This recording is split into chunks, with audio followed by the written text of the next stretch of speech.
దేవుడు చెప్పిన మాటను బట్టి ఒక అర్పణను తీసుకొచ్చి దేవుడికి అర్పించినప్పుడు తన చేతిలో ఉన్న కర్రను చాపి దాని కొనతో ఆ మాంసమును ఆ పొంగని భక్ష్యమును ముట్టినప్పుడు అగ్ని ఆ రాతిలో నుండి వెడలి ఆ మాంసమును పొంగని భక్ష్యమును కాల్చివేసెను. అంతటా యెహోవా దూత అతనికి అదృశ్యమాయెను. ఇక్కడ గిద్యోను దాన్ని తెలుసుకొని ఇంకేముంది, నేను దేవుణ్ణి చూశాను కదా, నేను మరణిస్తానేమో అని భయపడిపోతుంటే దూత తనతో మాట్లాడుతున్న మాట ఏంటంటే, భయపడవద్దు, నీకు సమాధానం. స్తోత్రం చెప్పండి అందరు గట్టిగా గట్టిగా హల్లెలూయా. నువ్వు భయపడవద్దు, నీకు సమాధానం. ఈ నూతన సంవత్సరంలో ప్రభు మీతో మాట్లాడుతున్నాడు. భయపడవద్దు, ఇక నీకు సమస్తము సమాధానకరముగా ప్రభు మార్చబోతున్నాడు. సమస్తాన్ని సమాధానకరంగా ప్రభు మార్చబోతున్నాడు.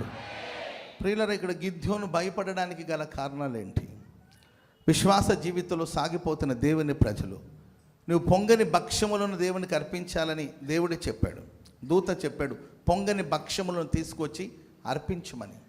ఆ పొంగని భక్ష్యములను తీసుకొచ్చి సమర్పించారు. అర్పణను దేవుడు అంగీకరించాడు.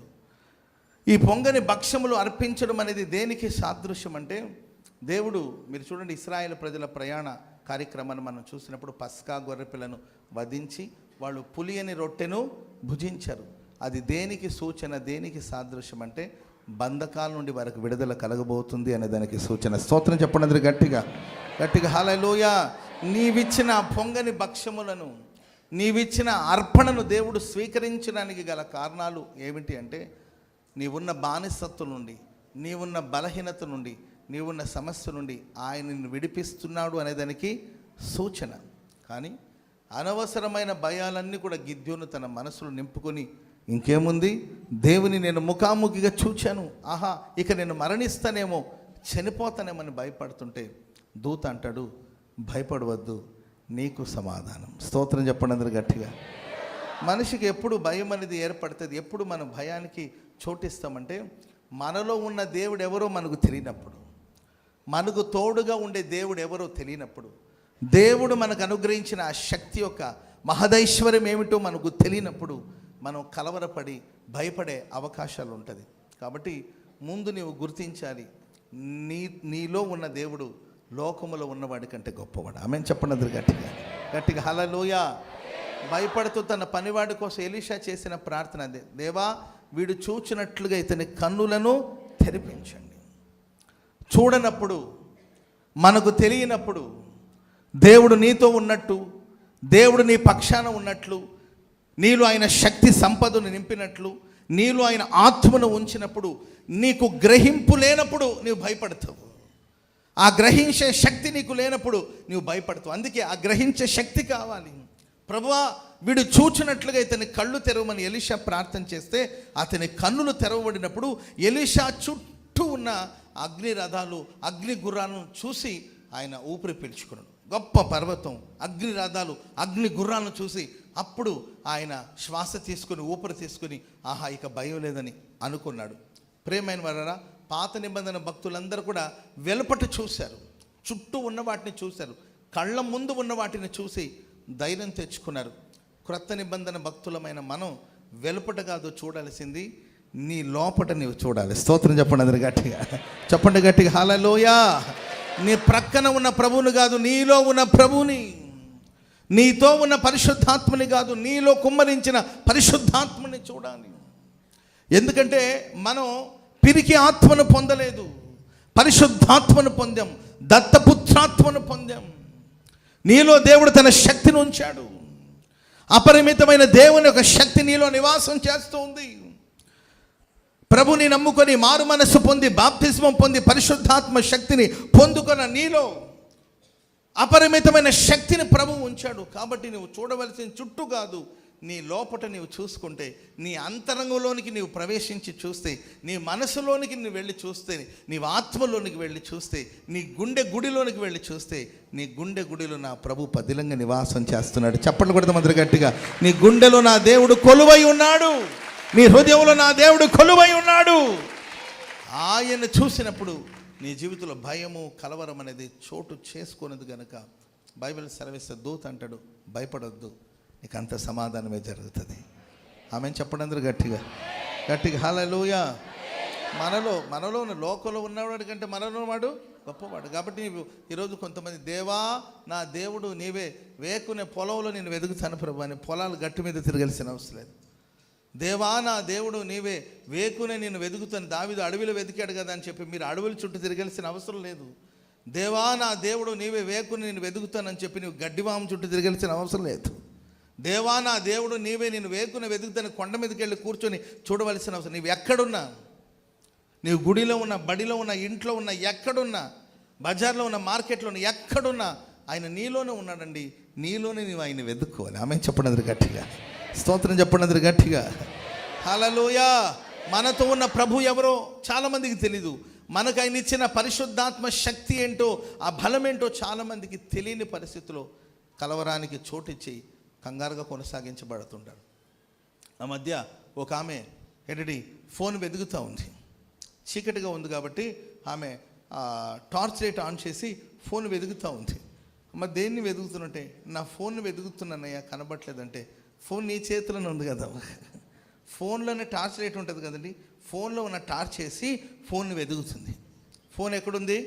చేతిలో ఉంది. అంటే ఇప్పుడున్న భాషకు అర్థం అవ్వాలంటే చెప్తున్నాను మీకు. ఫోన్లో టార్చ్ ఉంది, ఆ టార్చ్ ఆన్ చేసుకుని ఫోన్ను వెతుక్కుంటుంది. ప్రభు నీతోనే ఉన్నాడండి. నీవు నీతో ఉన్న ప్రభుని వెంట పెట్టుకుని వెతుకుతున్నావు. ఆయన ఎక్కడో లేడు, ఆయన నీలోనే ఉన్నాడు.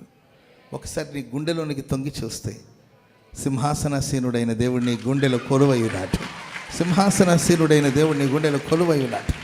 హల్లెలూయా. పాత నిబంధన గ్రంథంలో ఆలయం బయట కనిపించేది, పాళెం వెలుపట ప్రత్యక్షపు గుడారం ఎక్కడుండేదంటే పాళెం వెలుపట.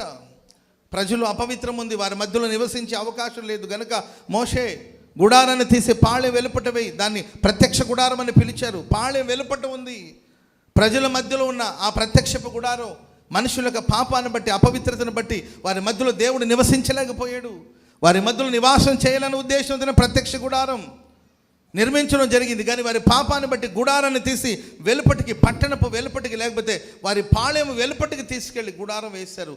వెలుపట ఉందండి గుడారం. క్రొత్త నిబంధన భక్తులమైన మనకు గుడారం వెలుపట కాదు, గుడారం మన గుండెలోనే ఉంది. చప్పట్లు కొడదాం అందరి గట్టిగా గట్టి గట్టి గట్టి గట్టిగా హల్లెలూయా హల్లెలూయా. ఆ గుండె లోపలికి రావాలి. ఆ గుండెలో నీవు దేవుని వెతకగలిగితే దేవుని యొక్క ప్రత్యక్షత నీవు పొందుతావు. ప్రియులారా, భయపడవద్దు, ఆయన నీతోనే ఉన్నాడు. Praise the lord. పక్కన వాళ్ళని చూసి చెప్పండి, భయపడవద్దు, యేసయ్య నీకు తోడుగా ఉన్నాడని చెప్పండి అనండి. సహవాసం అంటే ఏమనుకున్నారు చెప్పండి. నేను ఇప్పుడు అబ్జర్వ్ చేశాను, ఒక ఆమె భయపడొద్దమ్మా దేవుడు నీకు తోడుగా ఉన్నాడు అంటుంటే ఆమె ప్రేమగా పాపం పెద్దమ్మా భయపడొద్దు దేవుడు నీకు తోడుగా ఉన్నాడు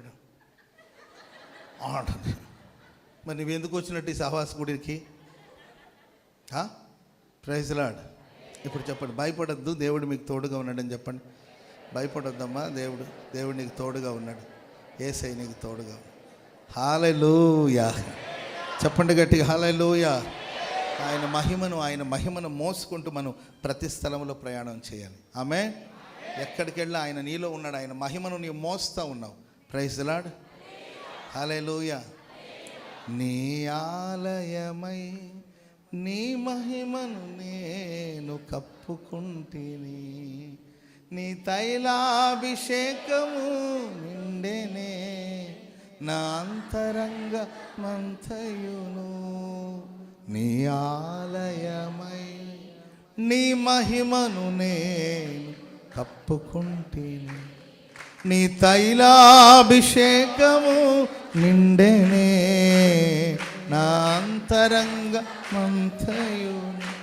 నా మానస వీణవు నీవే, నా ఆరాధన పల్లకి నీవే. నా మానస వీణవు, నా ఆరాధన పల్లకి నీవే. పాడనా హల్లెలూయా హల్లెలూయా. మనం ఎక్కడికి వెళ్ళినా ప్రియులారా ఆయన మహిమను కప్పుకొని తిరగాలి. Praise the lord. హల్లెలూయా. ఇక్కడికి వచ్చి మహిమ మహిమ మహిమ మహిమ అనడం కాదు. నీవెక్కడున్నా ఆయన మహిమ నీ మీద నిలిచి ఉండును గాక. హల్లెలూయా. ఆ మహిమను ధరించుకుని నీవు దేవుని మందిరానికి వచ్చావు అనుకోండి, నీ ప్రక్కన ఎవరైనా బలహీనంగా ఉన్నారనుకోండి, నీవు మహిమను ధరించుకుని నీవు ఇక్కడ కూర్చున్నప్పుడు ప్రక్కన ఉన్న వాళ్ళు విడుదల పొందుతూ ఉంటారు. పక్కన ఉన్న విడుదల పొందుతూ ఉంటారు. ప్రక్కన ఉన్న వాళ్ళు భయపడుతుంటే నీ మహిమను బట్టి వాళ్ళు ధైర్యపరచబడుతూ ఉంటారు. నీ మీద ఉన్న దేవుని మహిమను బట్టి వాళ్ళు ధైర్యపరచబడుతూ ఉంటారు. కట్లు తెగిపోతూ ఉంటుంది. ఆమెను చెప్పండి గట్టిగా. ఒక చర్చిలోనే కాదు, ఒక ఆలయంలోనే కాదు, ఒక సహవాసంలో కాదు, ఒక సూపర్ మార్కెట్కి వెళ్ళామనుకోండి, ఒక సూపర్ మార్కెట్కి వెళ్తే అక్కడ నీ మహిమ పక్కన వాళ్ళని తాకాలి. ఆమెను చెప్పండి గట్టిగా గట్టిగా. హల్లెలూయా. నువ్వు మార్కెట్కి వెళ్ళినా, సూపర్ మార్కెట్కి వెళ్ళినా, ఎక్కడికి వెళ్ళినా నీవు మోస్తున్న మహిమ అనేకులకి విడుదలను కలిగించాలి. ఆమేన్. నన్ను ప్రియులరా, నీవెవరో నీకు తెలిసి ఉండాలి. అప్పుడే నీవు ఎక్కడికి వెళ్ళినా నీ జీవితం ఆశీర్వాదకరంగా మారుతుంది. ఆమేన్. రథంలో ఒకడు పరిగెత్తుతున్నాడు, ఆయన ఏదో చదివాడు, ఆయనకు అర్థం కాలేదు. రథంలో ఒక ఆయన పరిగెత్తుతూ ఉన్నాడు, ఏదో చదువుతున్నాడు, ఆయనకు అర్థం కాల. ఆ రథం వెంట పరిగెత్తాడండి దైవజనుడు ఫిలిప్పు. ఆ రథం వెంట పరిగెత్తి అతనికి అర్థమయ్యేటట్లు దేవుని మాటల్ని ప్రకటించాడు. ఆయన ఏదో చదువుతున్నాడు, ఆయనకు అర్థం కావట్లేదు. ఆయనకు అర్థమయ్యేటట్టు మాటలు యేసుక్రీస్తుని గురించి అక్కడైనా ప్రకటించాడు. ఎందుకంటే ఫిలిప్పు మీద దేవుని మహిమ నిలిచి ఉంది కనుక ఆ మహిమను ఆయనకి పంచాడు.